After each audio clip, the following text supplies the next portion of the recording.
Hello, Hero Collectors here. How's it going, everybody? Hope you all are doing fantastic. I know I am, and today I'm going to be reviewing this Marvel Legends 2-pack of Cyclops and Jean Grey from the X-Men 97 2-pack wave. This is the only pack in that wave. I keep saying wave, but I'm going to just quotations wave that I picked up. I was very excited for the Cyclops, and if you saw my unboxing of Marvel Girl, I was very disappointed in that figure. But I may have kind of had a change of heart, so let's get into the review. Alright, getting a closer look here at Jean Grey. This is the second attempt that they have done at her Marvel Girl costume in recent years. The first attempt was in the House of X Wave, which was a terrible figure, so I was really looking forward to this as an update. I still don't think it's perfect, but I have grown to really appreciate how much better of a figure this is. Instead of the yellow for the gloves, the mask, and the boots, they have decided to go for a gold, which is accurate to the show. Doesn't bother me too much, as for this pack, I'm going to be using it as comic figures. I'm not really building out an animated display. So, she's got a nice solid green color for the rest of the costume. The hair has no real color variation. It's just that solid red. I think the face looks really good. The eyes are painted well, lips as well. Skin tone look pretty good. X on the belt. Coming down to the legs now. When I did unbox this figure, there were some like stress marks to the knees, pretty heavy. That's still kind of present, but less so. I think I opened that pack too early, and just it wasn't warmed up enough because I even had a stress mark here at the skirt as well. But it has been less of an issue. You can see she's got a little black line there at the boots. That is painted, and this is molded in gold, but I think the color matching is pretty good, except for that one little bit of flesh tone sneaking through. See, come around to the back.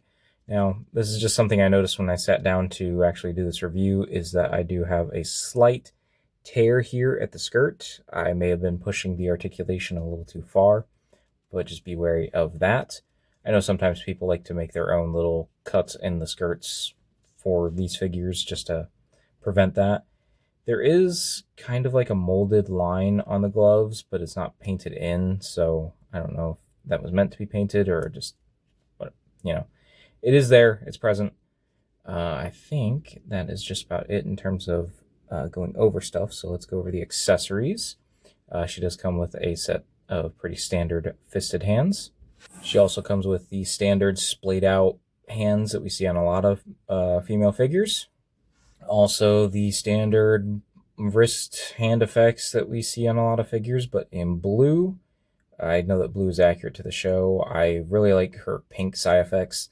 I'm currently reading classic X-Men like Claremont and John Byrne right now. I think I'm on issue, what was it, 113, 114? So like I'm seeing a lot of these classic X-Men things happen, and I really like the pink effects for her, but I get the blue is accurate.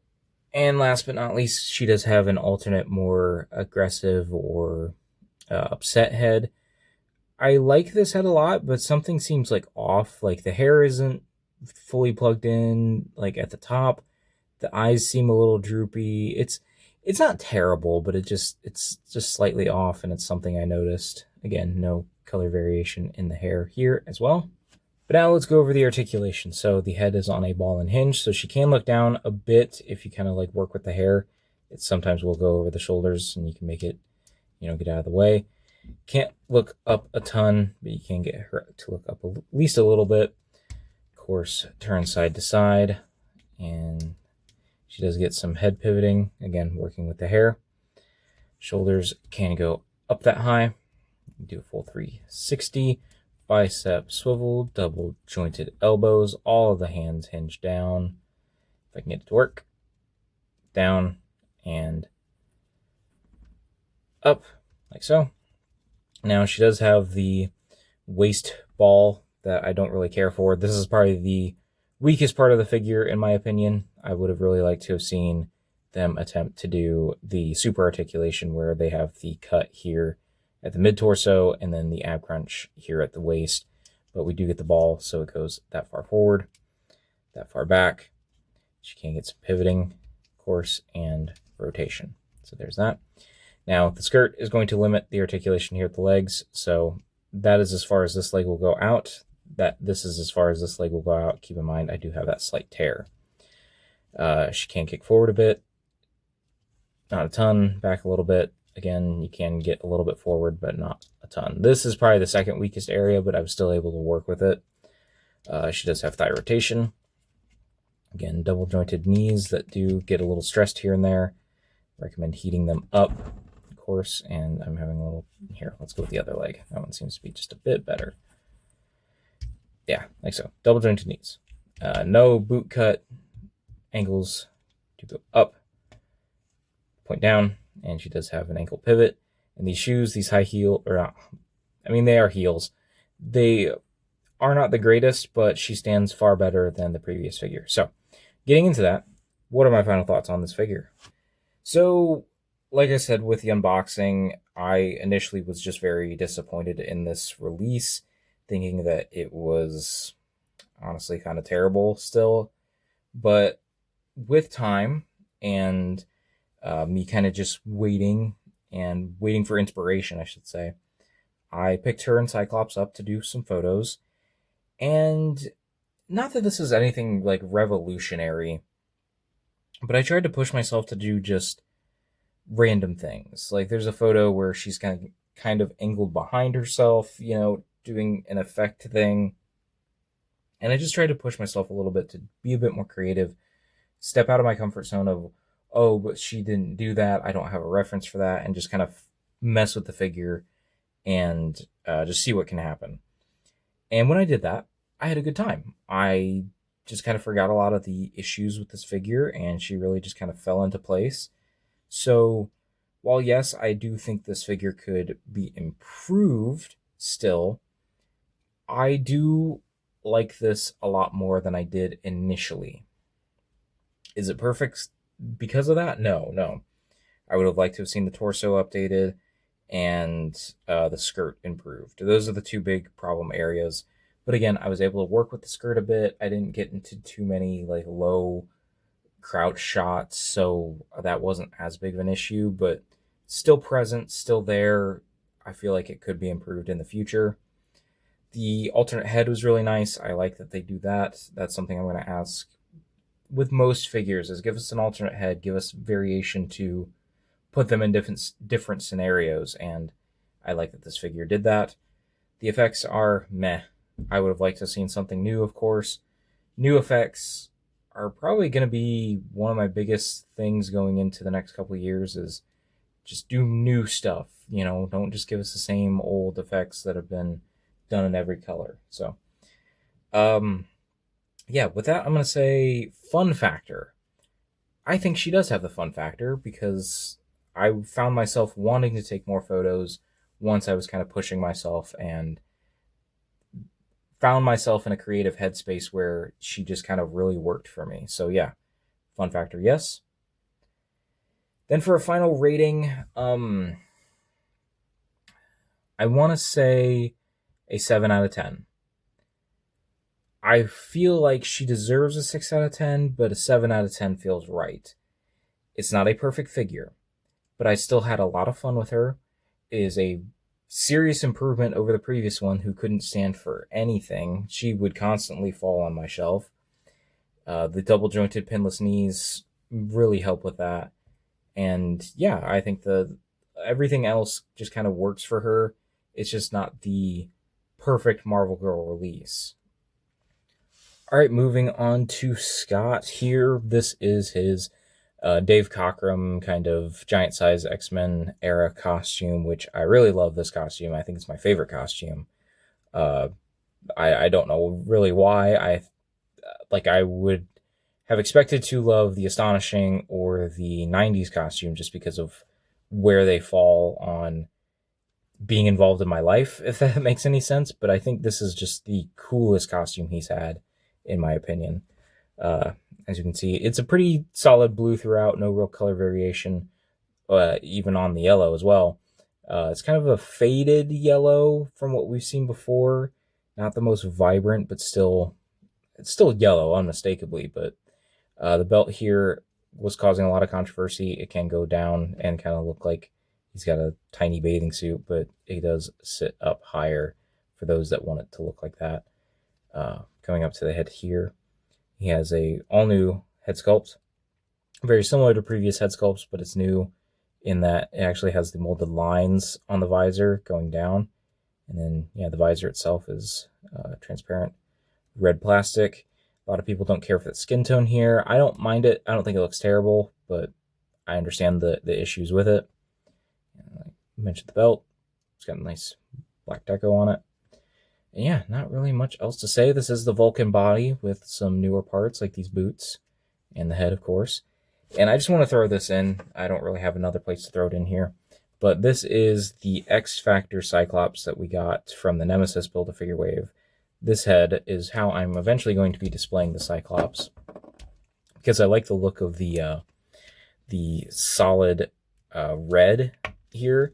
It just kind of works for me, so that's just how I'm going to be displaying him ultimately on the shelf. But that really doesn't play into this review. I just wanted to mention that just for fun.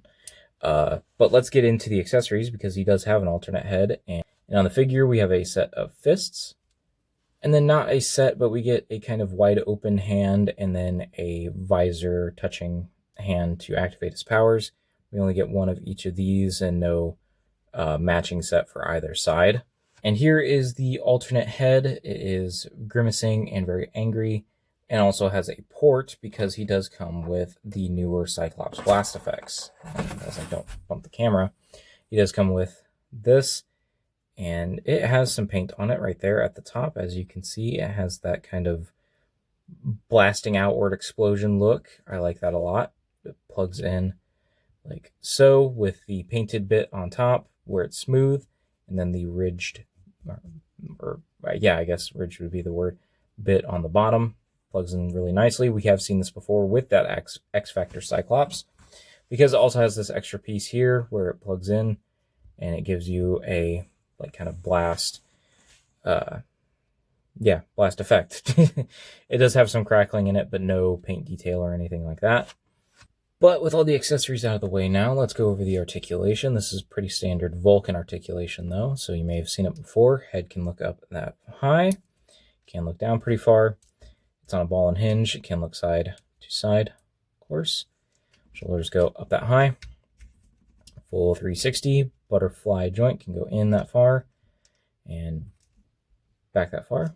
Well, I suppose you can kind of see better if I go that way. So it can go back that far. And then he's got a bicep cut, double jointed elbows, all the hands hinge down and up. Got an ab crunch, go that far forward, that far back. It does get a little gappy, but not too bad. Waist swivel hidden by the belt. If it's down below here, it's not going to work as well, but it will still work. But yeah, waist swivel. Hips go outward that far. Can't kick forward that much. He has a thigh cut. Double jointed pinless knees and cannot kick his own butt because of the boot cuff. He does have boot rotation. Feet can go down, can go up, and he does have ankle pivot. So what are my final thoughts on this Cyclops figure? So this is the Cyclops I've been waiting for. You know, I have never thought of Cyclops as my favorite character in Marvel in general, but yet I have so many dang figures of him. And this is the one I've been waiting for the most. I never got the 2-pack of Dark Phoenix and this version of Cyclops. I wasn't able to get to Toys R Us at that time, and I was just kind of getting into Marvel Legends, didn't quite have the money. And yeah, so I missed out on this look a while back, and I've been waiting for them to do this. And then once they introduced the Vulcan mold and started doing more Cyclopses on that mold, I just knew this had to be coming, and I'm so satisfied by how it has arrived now and how it's turned out. It is a solid figure. I don't really have any complaints, if I'm being honest. Like, maybe the alternate hands. I would have liked to have seen a proper set of both of those, but even then, I'm not that bothered by it. It does exactly what it needs to do. It nails the look perfectly. The fact that I'm swapping the head is not like an issue with this figure that I have. Like, it's based on the X-Men 97 cartoon. So they made the visor the translucent color. I understand that. I just think it will look better for my display to have the X Factor head on this guy. So, like, I really don't have any major complaints with this figure. I think it's turned out really well, and it's the Cyclops that I plan to put on my main X-Men display. Does he have the fun factor? Oh, yeah. It's pretty standard Cyclops we've seen at this point. Comes with some good accessories, looks really good, articulation's great. I had a blast posing him. Then for a final rating, I'm going to give him a solid 9 out of 10. I don't know what could have pushed him to 10 out of 10, but, you know, I think this is a solid release, and if you can get this figure, this 2-pack, I think he makes it worth it on his own, and the Jean Grey is a solid update to really just bring home the pack. So, yeah, 9 out of 10 for Cyclops. Alright, and that was my review of these two Marvel Legends X-Men 97 figures. We have Cyclops and Jean Grey. Let me know what you think of this 2-pack down in the comments below. And while you're down there, make sure you are liking the video and are subscribing, because I've got all kinds of reviews and other kinds of videos like shelf updates on the way very, very soon. This Cyclops will be going in my X-Men display and replacing the previous Cyclops, so that display will have to be updated for sure. So make sure you are subscribed so you can see when that happens. And with all that, I hope you all enjoyed, and I will talk to you all in another video, another post, another time.